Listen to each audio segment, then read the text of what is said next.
Hi everyone, and welcome to this Dock Shunters special video.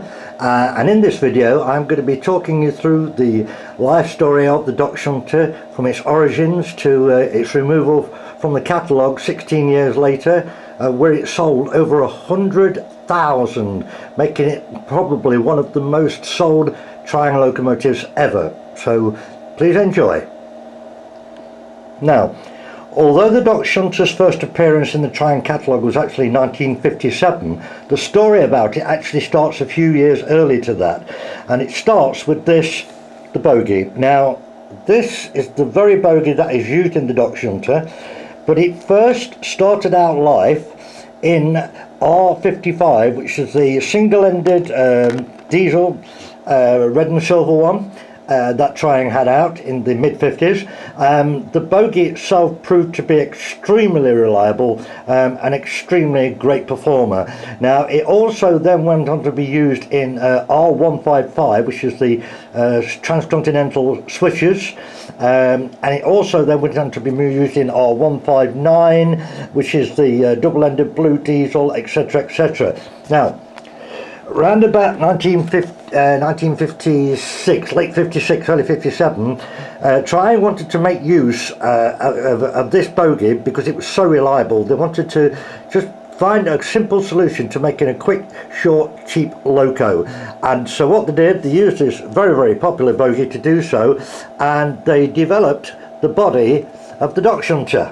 There. Now, this was what you would call a freelance locomotive. Now, freelance means basically that it's not modelled on any real locomotive, and the design of it was done by one of the staff at Margate, Triang in Margate, named John Hefford, and he came up with this design. And at that time, little did he know that this locomotive was going to be the best Triang seller ever for 16 years. So here we go, and I'll talk you through all the different types and all the different changes in it in a few seconds. And now I'm going to talk you through all the variations. Okay, now there's actually 7 variations of the Dock Shunter, but there's sort of an 8th variation, which I'll tell you about in a minute. But starting off first, the first one then was this one. And as you can see, although she's a little bit worn, number 5, this is the very first one, that in black, which came out in 1957. Now, all of my Dock Shunters are in great condition, but a couple of them do need new transfers, which I've already got, but I haven't got around to putting them on yet. Okay, so moving on. Now, there was also a red number 5, and I haven't got that one yet. You don't see it very often. I don't know if using the term rare is right, but I certainly haven't seen one as yet. So obviously the red one would be here, because it would be number 5 and a red 5. So then moving on, we'll go to the next one. Now, a few years later, they had a little bit of a facelift. They changed the number to 3, and the writing is a bit more bold, as you can see there on that. That's compared to that one, not a lot of difference, but this is about 5 years later from when it first started. So, but I have got the red one for that, which is there, and she's number 3 again. So that makes the black and the red. Okay, and as I say, I've just got the red 5 missing there for now. Right, get up. Now, moving along a bit further, the number, by the way, of all 4 of these, say counting the red one that's missing, the number was R253 on all of them. Now, they then later on they brought out this yellow one, which is a TR shield, Triang Railways on it, yeah, and it's got the hazard stripes on the front and on the back, and you'll notice it's got no buffers. None at all. Now, this was classed as a transcontinental diesel shunter. They didn't actually call it Dock Shunter, but I think everybody still calls it that. But as you can see, no buffers and no holes for the buffers there. Now, that's the transcon one. So that's 1, 2 if I had the red one, 3, 4, 5 of the variants. So now we'll move on to the 6th one, and the 6th one is this. Now, this one is, again, there's nothing broken, it's in very good condition, but the decals are quite worn on her, and as you can see there, they're not, you know, they're not perfect, but it's still a bit, the silver's come off on the front there, but again, that's not a problem. They're all running fine, of course. I've serviced them all, but the reason this is not a big deal problem to me, and I was going to sell it, but I've changed my mind. I'll tell you why in a minute, because I've now got this one, and that is absolutely mint. It's like the day it was made. It's the very same one with the TR shield in red, with the number TR20071 on it. So there, that's that side. We'll just carefully turn around. Front's mint look, absolutely perfect. Bring it around here, and as you'll see, it's absolutely perfect there as well.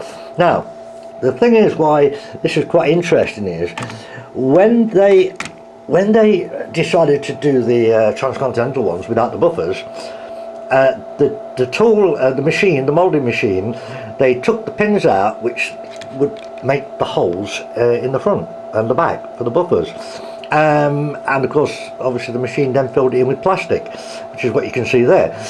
But what is interesting, this one does come into that category. You can see again, no holes, no buffers, but this one, this mint one, must have been at a changeover point because it's got the holes in it, so that makes it even more unique. So absolutely brilliant, so pretty cool.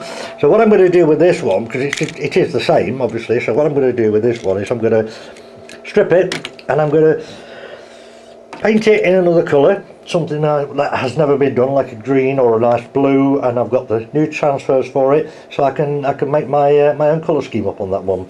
So that's 6 of them. Now the 7th one I don't have, so I don't have number 2 or number 7, and the 7th one is again one of these with the TR shield and the TR20071 number on it, but they were done in yellow, and it was mainly for the Australian market, I believe. And so there is a yellow one out there somewhere, and one day, as I always say, I will get one. But for now, that's it. That's all the ones that I've got. So pretty cool, and they've all been obviously cleaned, serviced, looked after by me. And I'll be back with some more info in a minute, and of course we're going to get them running and show you what they can do.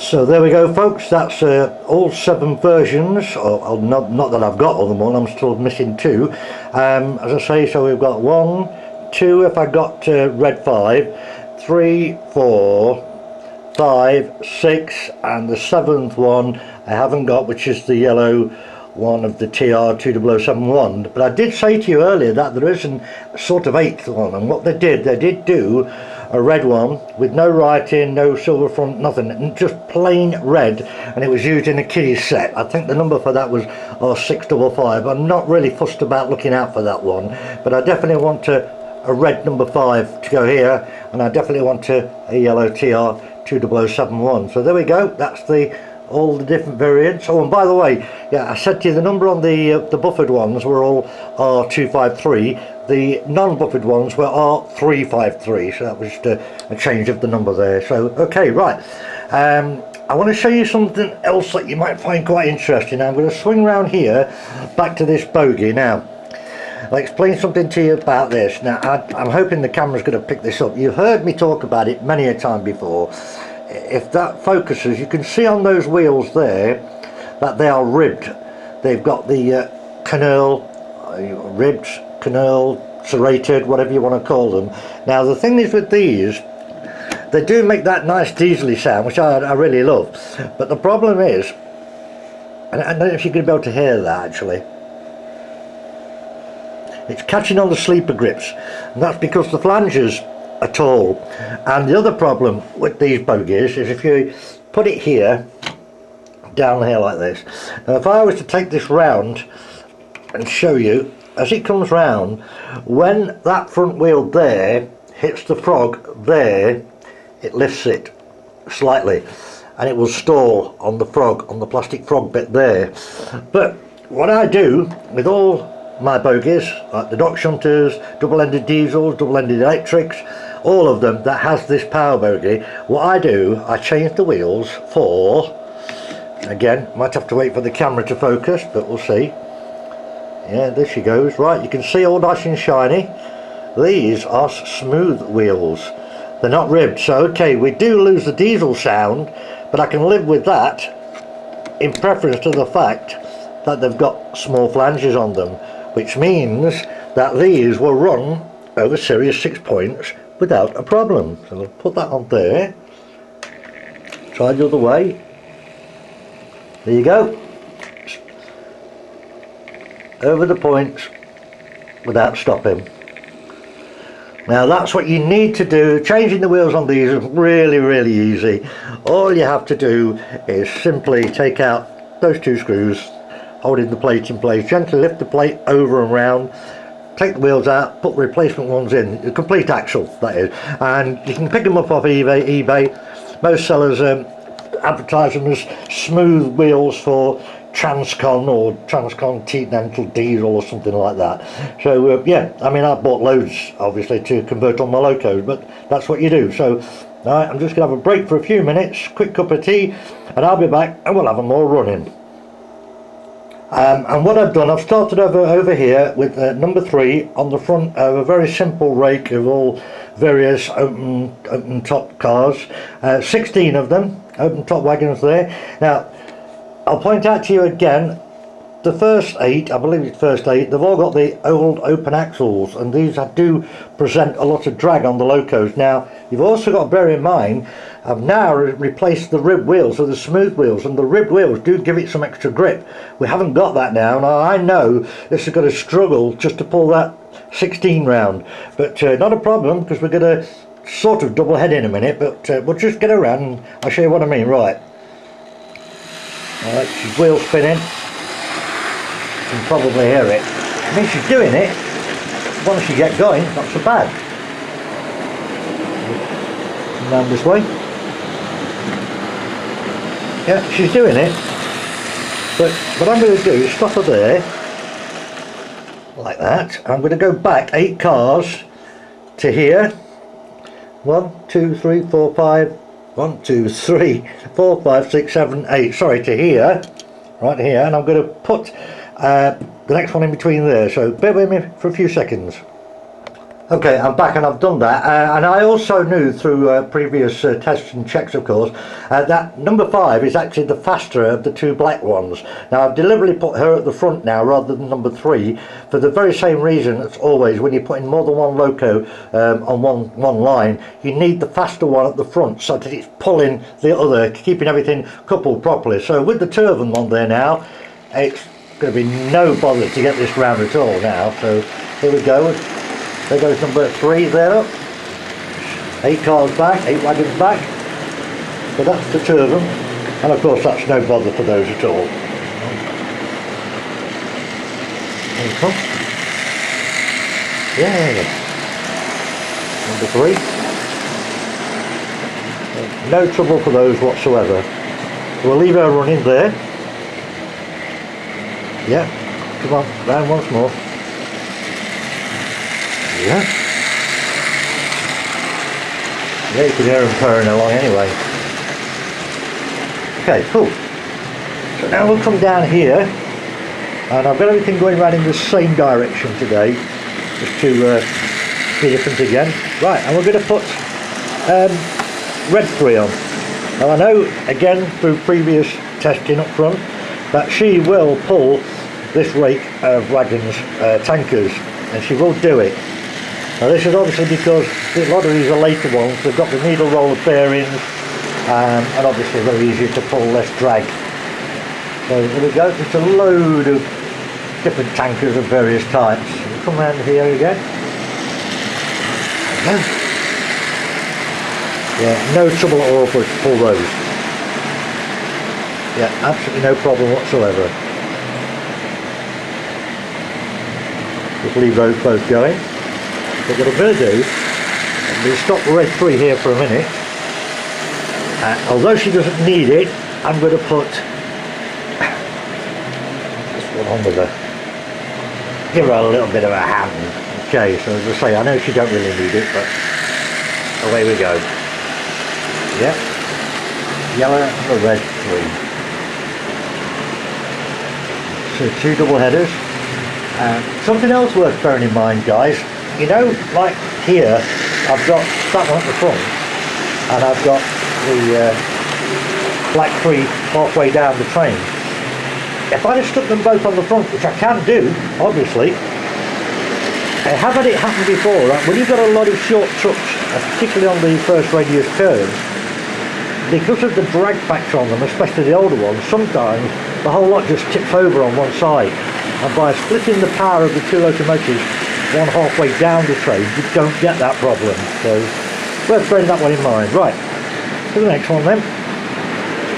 And most of that's all British, by the way. All the plate stuff's all British on those two there. But this one, being the continental one, of course, get her on. Right, okay. There we go. So I've just put all continental freight on this one. Now again, I know that she's going to slip a bit, but she will pull, believe it or not, all of this lot. We've got 8 of the super long continental freight wagons and a lovely Canadian Pacific Railroad caboose on the end. Wicked. Get here. It looks pretty cool. Nice one. Yeah, love it. Lovely jubbly.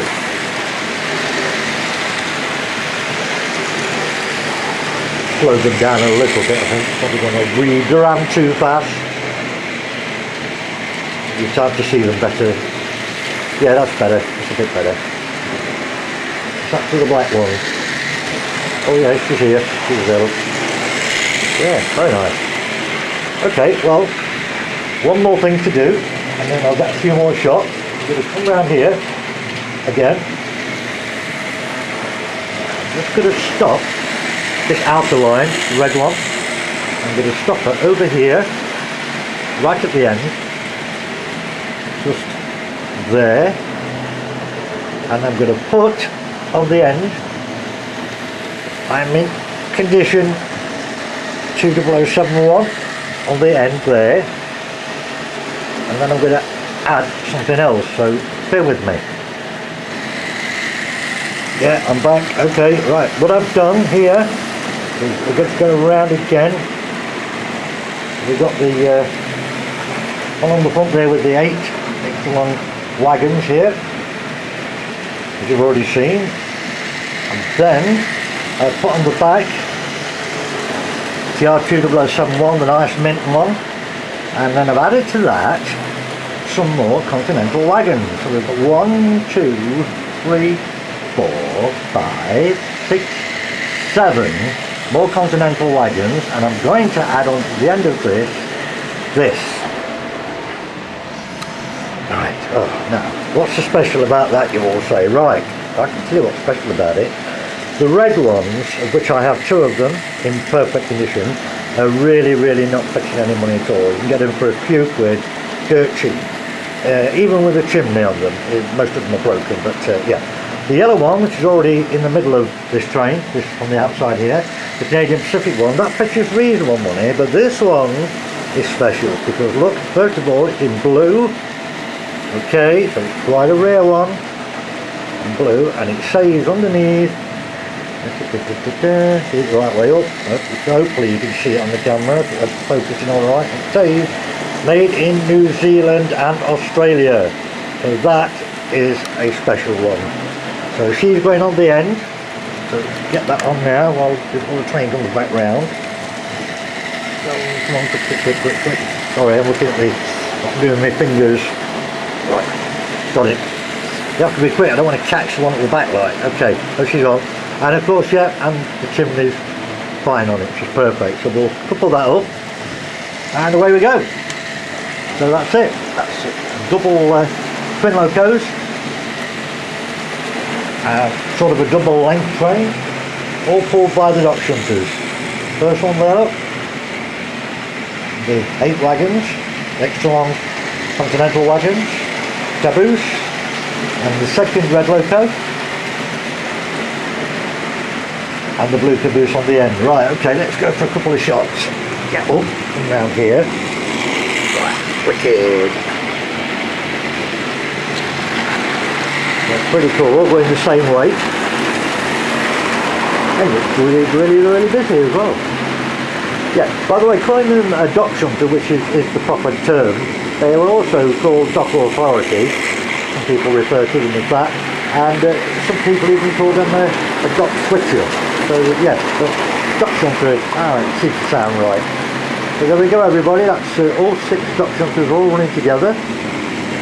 So 2 on the outside line with 1 halfway down the train, 2 on the inner line, both double headed, and on the very centre line of the layout, another 2, again with 1 halfway down the train, all going in the anti-clockwise direction. I really like that, and they've all got the light in the front, as you can see obviously. There we go. Just come around here, steady.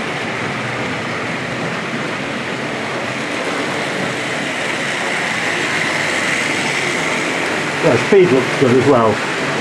I like to keep them at a decent speed, give you a chance to see what's happening. There we go everybody. About it.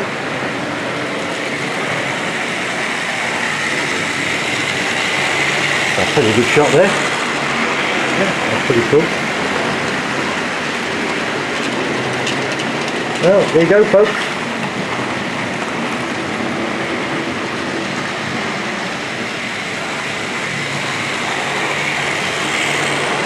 Right, I've got a few more videos, I've got loads more videos up the sleeve. I've got a few ideas what I'm going to implement rather soon. So keep watching the channel, and thanks for your company. Take care of yourselves. Bye everybody. See ya.